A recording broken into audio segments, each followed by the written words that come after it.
Here she is, Tiffany Teo. Hi, Tiffany, how Johnny. you doing?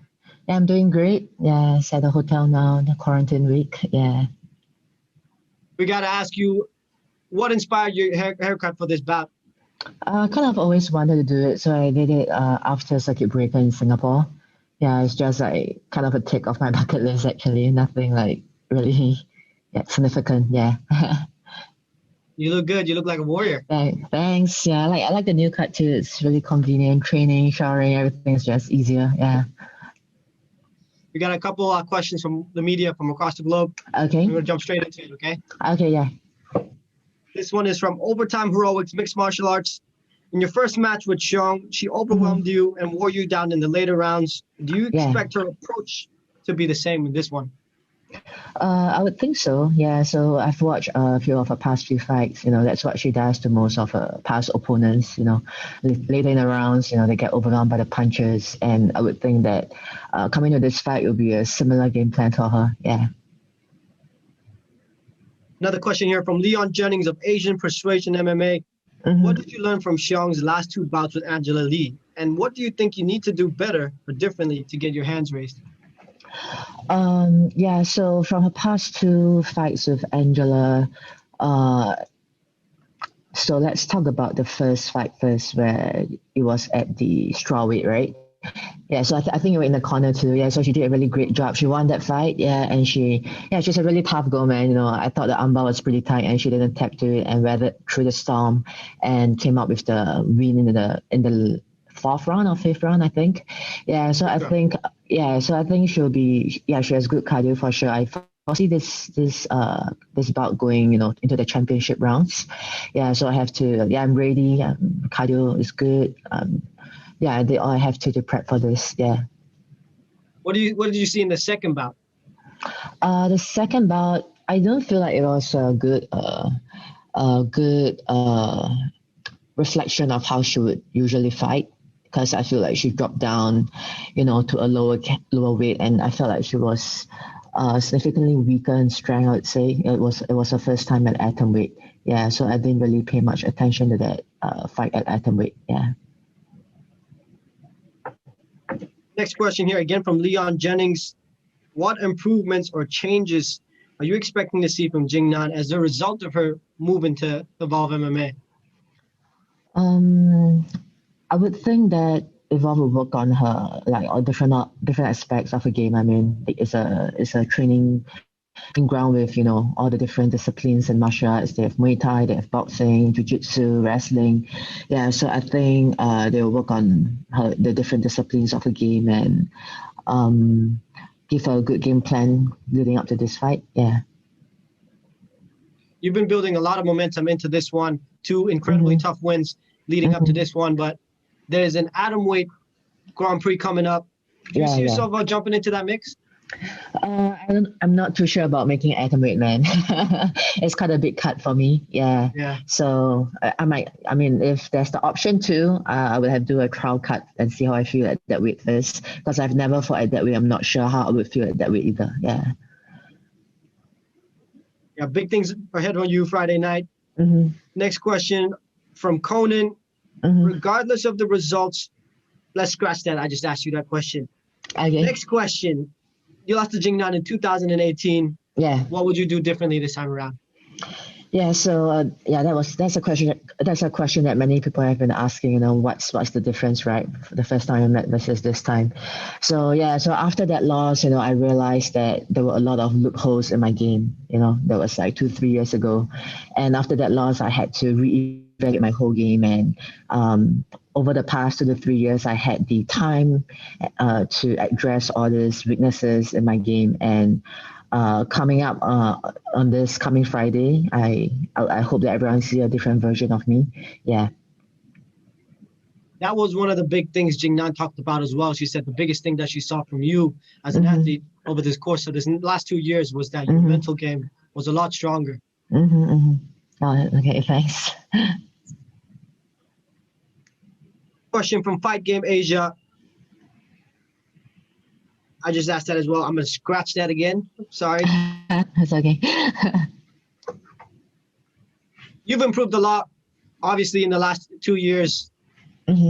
what new aspects of your game do you think you're going to trouble Jing Nan with? Yeah, so for my past two fights, I've been fighting like two grappling specialists, right? So I feel like what she doesn't know is how I would fare against like a striker. I mean, she's predominantly a striker, so and she has no reference, after my loss to her, I've never fought any striker, so I feel like that's kind of a wild card for her. Yeah, so yeah, she'll find out when it happens this Friday. Yeah. In that first bout, it looked like you were kind of overwhelmed when you got into the pocket. And the last two bouts, like you mentioned, you were against more grappling heavy based opponents. You're working on your outside. You looked really good on the outside with your jab and your low kick. Is that a similar strategy you're going to look to implement? That's part of the strategy, and also a mix of other offenses too, not just like staying long at range. Yeah, just mixing things up better. Yeah. And in the grappling exchanges, it seemed like in the Angela Lee fights, Angela was able to overpower her in the body lock.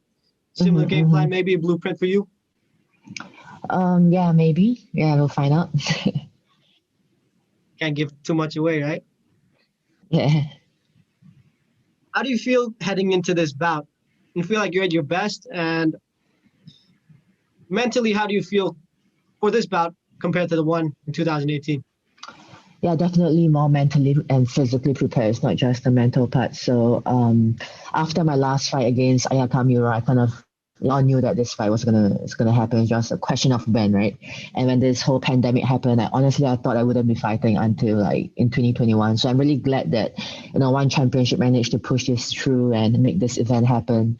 And ever since that my last win, I've been getting ready for this fight, even though the date wasn't confirmed. Like all my training was revolving around this upcoming fight. It was really specific training. So yeah, I'm very ready. And also I started working with kind of like a sports psychologist since April. So it's been helping me a lot with my mental game. Yeah, and I feel really ready. Singaporean girl competing in Singapore for a world title. How does that make you feel? Yeah, it's awesome, man. It's like finally, a world title shot in Singapore. Because the last time I fought, it was in Jakarta. I don't think that, it's a smaller audience, but I believe that the energy will still be a lot different with, a local crowd supporting me. So I'm really looking forward to that. Yeah. I don't know if you heard that, but there's going to be 250 people in the crowd. Yeah, I heard about that. I think a majority of them will probably be cheering for you. I hope so. Yeah, so yeah, it should be fun. A different energy because it's not really a big audience because I fought in a closed door event before the last time, the only closed door event in Singapore, and this time around 250. So I foresee a little bit of difference in like the energy, Yeah. Question here from Nick of South China Morning Post. Was your haircut inspired by Brian Ortega at all before his fight with Korean Zombie? No, not really. So I've already shaved it off a couple months ago, but it got a bit too long and it got quarantined. So I just got my corner man to, get a shaver and just get the hair off. Yeah. You work with a team that's relatively small. Talk about how much that's helped you. Yeah, so I work with Team Highlight Reel. So now it's still the same team, but different name. We rebranded it as Singapore Top Team. So I work with overall, he's the mastermind behind all the game plan, and Expectxiong. So he's my main training partner because we both fight at flyweight. It's a really good size for me, and he helps me a lot with the striking aspect too.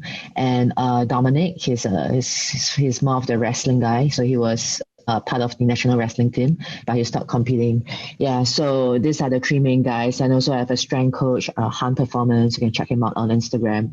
Yeah, so there's the good thing about working in a small group is like there's a lot of communication going on in between, So it's like we're always on the same page. We're always in sync in that sense. And they are updated about my training schedule. So let's say if I go for the striking session and strength session and I have a wrestling session, Dom would know not to like push me, 100%. Obviously, I'm tired after 2 hard sessions, right? So in that sense, there's a lot of communication going on, and we're all on the same page on game plan. So we kind of like complement each other. Yeah. So I really like this arrangement. Yeah. I love that you always plug your boys, always mentioning them, the up and coming guys. That's so cool. Question here is fighting for the pride of your country something that drives you? Yeah, definitely. There has more like homegrown Singapore MMA talent and champion. And yeah, I hope that I can change that and be the first one to achieve that. And I hope that, by doing that, it will encourage, more females and more people just, coming into this sports, give it a try and maybe pursue it as a career. Yeah. You're doing a great job. You're such a role model to all the girls out there. Last question here for you. You are definitely one of the pioneers of women's MMA in Singapore. What do you have to say to the local aspiring women athletes who want to start their career in MMA? And how do they overcome these challenges getting to where you are, for example? Yeah, so when I first started doing MMA, like when I decided to pursue it professionally, I was very lost because prior to me, there were no other professional MMA. There were a few, but they kind of just dropped off and they didn't really pursue it. So I didn't know like what to expect. There wasn't anyone in Singapore for me to talk to. There wasn't like oh, I do this, I fight for this organization, and I go there. It's like it was kind of like a wild card being thrown at me. I just had to take it one step at a time and figure it out as I go. So yeah, I guess in that sense, for the upcoming potential fighters, especially female fighters, they can kind of someone to talk to if they are keen on pursuing this. And I would say one of the most important takeaway I had from my whole journey is to never lose sight of the end goal. I feel like that is my anchor, and that was what kept me going when the going gets really tough. I mean, it's not an easy journey, man. It's like there'll be people dissuading, especially in Singapore. I feel it's not mainstream, It's like it's just the typical Singapore mentality, like it's out of the norm. Yeah, like get a job, get married, get HDB, blah blah blah. It's like what I'm doing is like the exact opposite. Yeah, so there will be a lot of people, trying to dissuade you, asking you to do something else, like be normal. Yeah, that's very common. But yeah, if you really want it, you got to remind yourself what you're doing this for and never lose sight of the end goal. Yeah, you really are a pioneer, championing that middle class. Not a lot of people out there in Southeast Asia, especially doing what you're doing, and you're doing a great job. I just want to tell you. Last question here before you go. If you beat Jing Nan, you said you're going to be a different champion. How so?